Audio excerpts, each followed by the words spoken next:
I went to Disney alone and was harassed for being a creepy grown man. Then the husband apologized, but the wife took it way too far. I'll never forget this moment. It was like something out of a sitcom. Last week, I was at Disney World. Now, before you ask why I was there solo, let me explain. My wife and our 6-year-old daughter were supposed to be with me, but 2 days before our trip, my wife tested positive for COVID. Non-refundable tickets, reservations locked in, and her insistence that I still go. Well, there I was, alone at the happiest place on earth. I'll admit, walking around Disney solo felt a little weird. But I was making the best of it, soaking up the magic and trying to enjoy myself. Then came Space Mountain. As I stood in line, this woman behind me started talking, loudly enough for everyone around to hear. Why would a grown man come to Disney alone? Isn't that, like, creepy? I felt my face heat up, but I tried to ignore it. Maybe she'd stop. Spoiler, she didn't. A moment later, I felt a tap on my shoulder. Turning around, there she was, eyebrows raised and radiating judgment. She didn't even hesitate. So why are you here by yourself? You don't have kids or something? You know those moments when time seems to slow down, and your brain is racing? This was one of those. I wanted to handle it politely, but I also couldn't let her just keep going unchecked. So, I took a deep breath and said, actually, my wife and 6-year-old daughter were supposed to be here, but my wife tested positive for COVID 2 days ago. Would you rather I brought them along and infected everyone here? Boom. Silence. Her face was a perfect mix of shock and regret. She opened her mouth like she wanted to say something, but nothing came out. Meanwhile, her husband looked like he wanted to melt into the floor. He muttered an apology and quickly ushered her to another part of the line. That's not even the best part. A cast member who had been nearby and clearly overheard the whole thing gave me a knowing smile and slipped me a free fast pass for another ride. I'm not one to seek out drama, but let me tell you, walking away from that line felt pretty good. Here's the thing, not everyone you see at Disney alone is there for some sketchy reason. Sometimes life throws curveballs, and plans don't go as expected. So, the next time you see a solo Disney goer, maybe don't jump to conclusions. Who knows? They might just be doing their best to keep the magic alive. Update 1. So, I didn't think I'd be back here with an update, but something pretty wild happened after I posted. I wasn't even expecting my little Disney fiasco to get much attention, but you all really came through with your thoughts. Thanks for the laughs, the support, and the stories about your own solo Disney experiences. Anyway, here's what went down.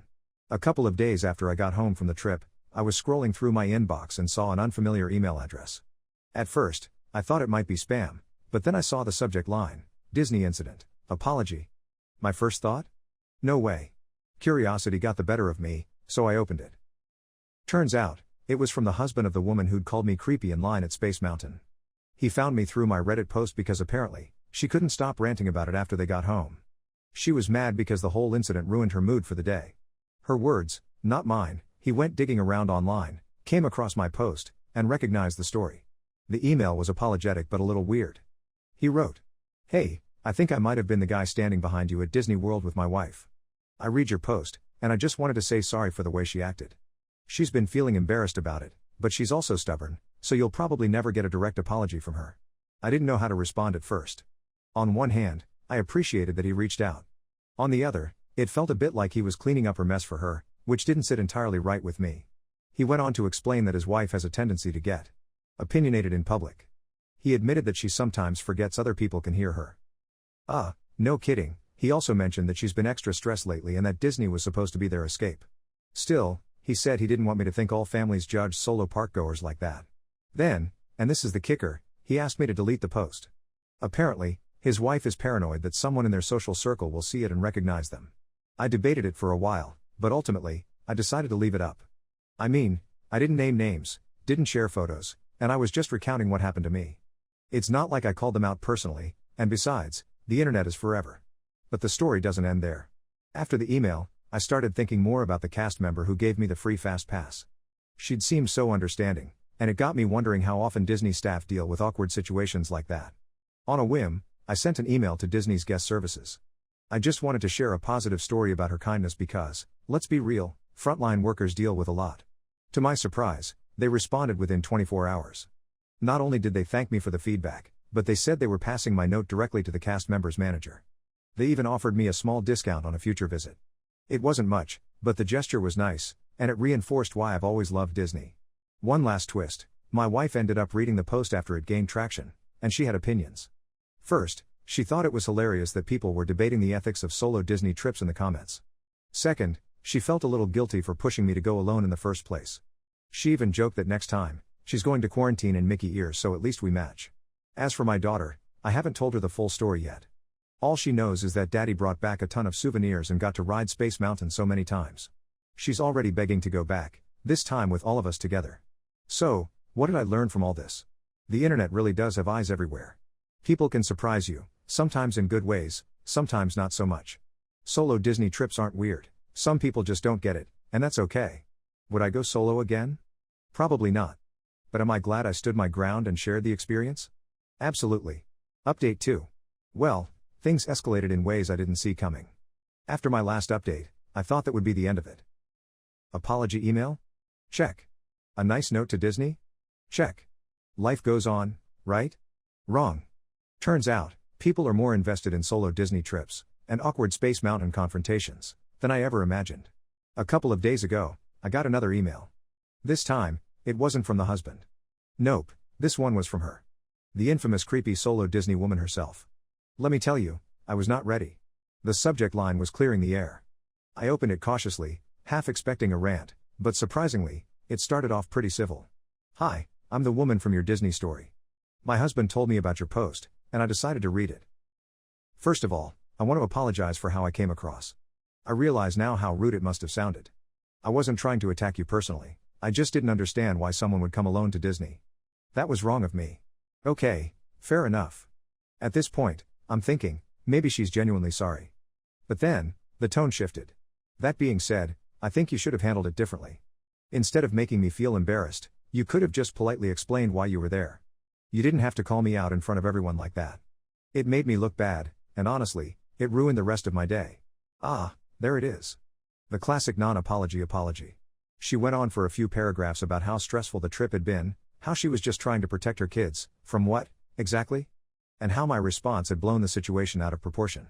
She even suggested that posting about it on Reddit was unnecessary because it invited judgment on her and her family. I sat there for a while, trying to decide how, or if, I should respond. On one hand, I didn't want to escalate things further. On the other, the audacity of blaming me for her embarrassment after she initiated the confrontation was kind of wild. In the end, I kept it simple. I replied, I appreciate you reaching out and apologizing. I understand the trip might have been stressful for you, but I think it's important to acknowledge that your comments were unprovoked and inappropriate. I responded the way I did because I felt uncomfortable and didn't think I should have to justify myself to a stranger in that situation. If the roles were reversed, I doubt you'd feel differently. I wish you all the best. Short, polite, and to the point. She didn't respond, and honestly, I don't need her to. But that's not all. The plot thickens. A few days after that email exchange, I was scrolling through social media when I stumbled across a post in a parenting group I follow. It was a long rant from someone describing a creepy man at Disney who was rude when she asked a question. The details were eerily similar to my story. Space Mountain, solo trip, etc. She didn't name me, obviously, but it was clear it was about me. The comments were a mix. Some people agreed with her, saying solo Disney goers are weird, shout out to the judgmental crowd. But a surprising number of people called her out. They asked why she felt entitled to question a stranger's presence at the park or why she was so focused on someone else's business. A few even linked to my post in the comments, saying, if this is the same guy, you're leaving out some important context. I couldn't help but laugh. I mean, imagine doubling down after all this. It's like she learned nothing. As for me, I'm over it. The emails, the online rants, the unsolicited opinions, it's all noise at this point. The trip itself, awkward moments aside, was still a good time. And honestly, the comments and support from you all have been a reminder that people's reactions say more about them than they do about you. I've also been reflecting on the bigger picture. There's this weird stigma around adults enjoying things that are meant for kids. Whether it's Disney, video games, or whatever else, people love to judge. But here's the thing, happiness isn't one size fits all. If something brings you joy, and it's not hurting anyone, go for it. Life's too short to care what random strangers in line at Space Mountain think. That said, I'm taking my wife and daughter on a proper Disney trip soon. She's already planning our matching outfits. I might even wear Mickey ears this time just to see if anyone dares to say something. Thanks for sticking around for the ride, pun intended. Update 3. Well, here we are. What I can only hope is the last chapter of the wild saga that started with me going to Disney World solo and being judged for it. I thought things had settled after the emails and that weird social media post, but it turns out, life had one more plot twist in store for me. Buckle up. About a week after the second email exchange, I got a surprise package in the mail. At first, I thought it might be from Disney because of the feedback I'd sent about the cast member. Nope. It was from her, the woman from Space Mountain. I'm not sure how she got my address. I suspect her husband might have pulled it from his email records, but there it was. Inside the box was a handwritten note and, wait for it, a $25 Disney gift card. I don't know whether to laugh or be mildly creeped out, but here's what the note said. I wanted to send a final apology for the situation at Disney. I've been reflecting a lot, and while I still think the situation could have been handled differently on both sides, I do recognize that my actions started it. The gift card is a small gesture to show I'm sincere. I hope you and your family can enjoy it on your next trip. Now, I'll admit, my first reaction was, seriously? A $25 gift card? But the more I thought about it, the more I realized this was probably her way of making amends without having to have another direct conversation. Some people are just wired that way. They can't fully own up to their behavior but feel guilty enough to try something. I debated what to do. Part of me wanted to just keep the gift card and move on, but another part of me felt like I should send it back. After all, this wasn't really about money, it was about being judged and called out for no reason. In the end, I decided to keep it. Why? Because I realized holding on to the frustration wasn't worth it. And speaking of moving on, the timing couldn't have been better because my wife and I finally booked a proper Disney trip for the three of us. I'll admit, I was a little nervous about returning after everything, but my daughter's excitement completely overshadowed any lingering awkwardness. This time, there were no judgmental comments, no unsolicited questions about why I was there, and no dramatic confrontations. Just laughter, rides, and more churros than I care to admit. My daughter wore her princess dress the whole time, and yes, my wife and I went full Disney adults with matching shirts. Pro tip, never underestimate how much a pair of Mickey ears can enhance your mood. But here's the funny part. On the last day of the trip, we ended up at, you guessed it, Space Mountain. As we stood in line, I couldn't help but think back to everything that had happened there. I half-jokingly told my wife to keep an eye out for anyone giving a side eye. She rolled her eyes and said, if anyone says a word, I'll handle it this time. When we finally got to the ride, I felt this weird sense of closure. Maybe it sounds silly, but sitting in that little rocket ship with my daughter laughing next to me felt like the perfect way to end this whole ordeal. No judgment, no drama, just a fun moment with my family. So, what's the takeaway from all this? First, people are going to judge no matter what you do. Whether it's a solo trip to Disney or something else entirely, someone will always have an opinion. The trick is realizing that their opinions aren't your problem. Second, while some people may surprise you with their kindness, others might surprise you with their audacity. Either way, it's up to you to decide how much of their energy you let into your life. And finally, never underestimate the power of letting go. At first, I wanted some kind of grand apology or acknowledgement that what she did was wrong. But in the end, what I really needed was to focus on the people and experiences that actually matter. So, here's to more Disney trips, more churros, and less caring about what strangers in line think. Thanks for coming along on this journey. I couldn't have predicted it would turn into such a saga, but I'm glad to have had a place to share it. See you out there, maybe at Disney, and if you ever spot a solo park goer, do them a favor, smile, wave, and let them enjoy the magic in peace.